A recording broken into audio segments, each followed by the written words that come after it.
Esta epístola fue enviada a Colosenses, epístola del apóstol Pablo a Colosenses. Esta epístola fue enviada por ciertas dificultades que surgieron entre los colosenses debido a falsos maestros, a causa de lo cual recurrieron al apóstol al alcance de la epístola, es demostrar que toda la esperanza de redención del hombre se funda solo en Cristo, en el cual está toda la plenitud,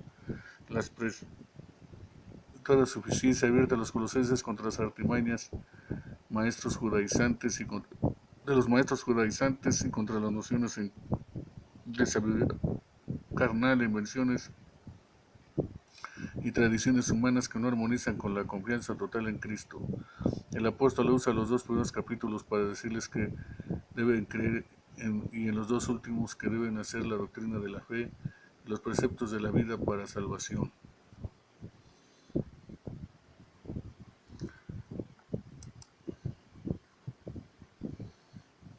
La carta de Pablo a los Colosenses fue escrita durante una de las muchas prisiones de Pablo por anunciar a Jesús como el Señor resucitado, y la carta está dirigida a un grupo de personas que Pablo nunca había conocido, que formaban una comunidad de iglesias que él no inició. Esta iglesia en Colosas fue iniciada por un colaborador de Pablo llamado Epafras, quien era de esa ciudad. Epafras había visitado a Pablo en prisión recientemente y le informó acerca de lo bien que estaban los colosenses en general, pero también le mencionó algunas de las presiones culturales que los tentaban a darle la espalda a Jesús. Así que Pablo escribió esta carta para animar a los colosenses a que aborden los asuntos que Epafras expuso y para retarlos a una mayor devoción a Jesús. El diseño de la carta y su flujo de pensamiento son muy fáciles de seguir. El movimiento inicial se enfoca en Jesús como el Mesías exaltado. Luego, Pablo continúa mostrando cómo su sufrimiento en la prisión es en dedicación a Jesús exaltado. Y después, aborda las presiones que están tentando a los colosenses para darle la espalda a Jesús. Después de esto, él explora la nueva manera de vivir que la resurrección de Jesús ha abierto para ellos. Así que la carta abre con dos oraciones. Pablo primero agradece a Dios porque Epafras le comunicó que los colosenses han sido completamente fieles a Jesús, mostrando su amor por Dios y por su prójimo. Todo por la esperanza que tienen en la nueva creación que Jesús tiene preparada para ellos. Y continúa orando para que ellos crezcan en sabiduría y entendimiento acerca de Jesús. Y luego Pablo colocó un poema aquí para ayudar a los colosenses y a nosotros a hacer exactamente eso. Este es el centro del capítulo 1, un poema que se trata sobre el Mesías crucificado y exaltado.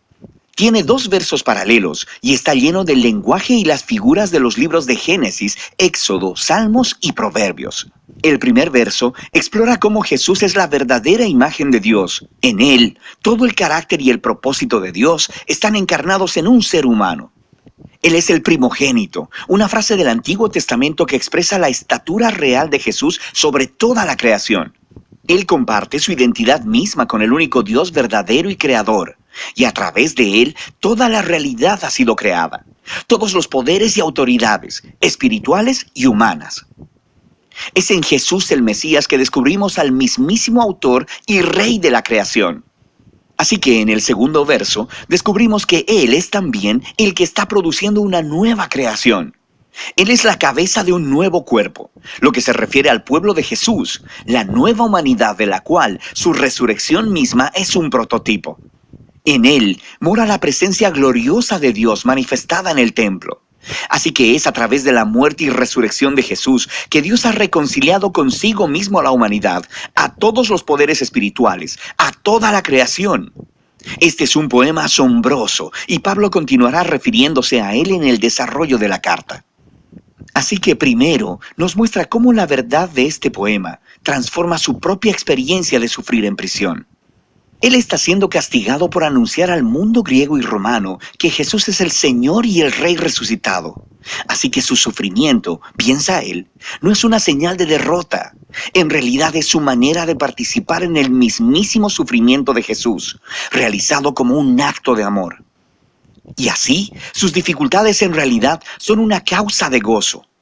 Él está en prisión por las sorprendentes noticias de que el Mesías resucitado de Israel está creando una nueva familia multiétnica. Y aún más, Así como la gloria divina mora en Jesús, Jesús mora en y a través de su familia internacional, o como dice Pablo, el Mesías en ustedes, la esperanza de gloria. Luego Pablo aborda las presiones culturales que están tentando a los colosenses a darle la espalda a Jesús. Ellos estaban siendo confrontados por una combinación de politeísmo místico, junto con una presión por guardar las leyes de la Torá.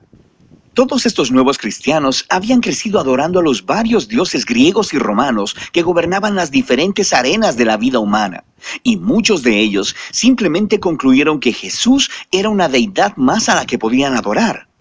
También existía una gran presión por parte de la comunidad judeocristiana para que estos no judíos completaran su compromiso con el Mesías, obedeciendo todas las leyes que se encontraban en la Torá. Específicamente, él menciona comer una dieta kosher, guardar los días sagrados y la circuncisión. Es un problema muy similar al que trató en la carta a los Gálatas. Para Pablo, ceder ante cualquiera de esas dos tentaciones es transigencia.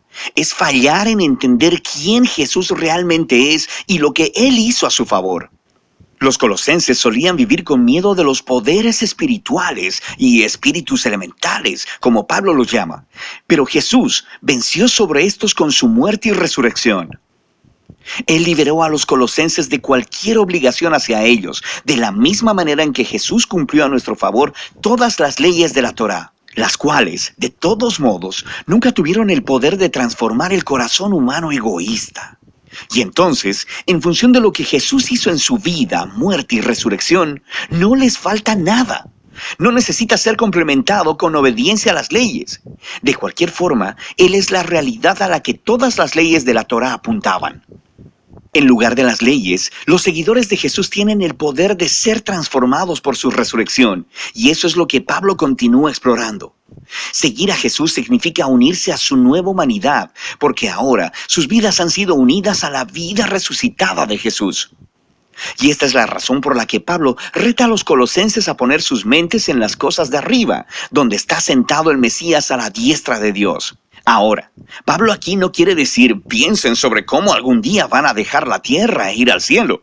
Más bien, los cielos son el lugar trascendente desde donde Jesús gobierna ahora sobre toda la creación, y desde allí Él regresará un día para transformar todas las cosas.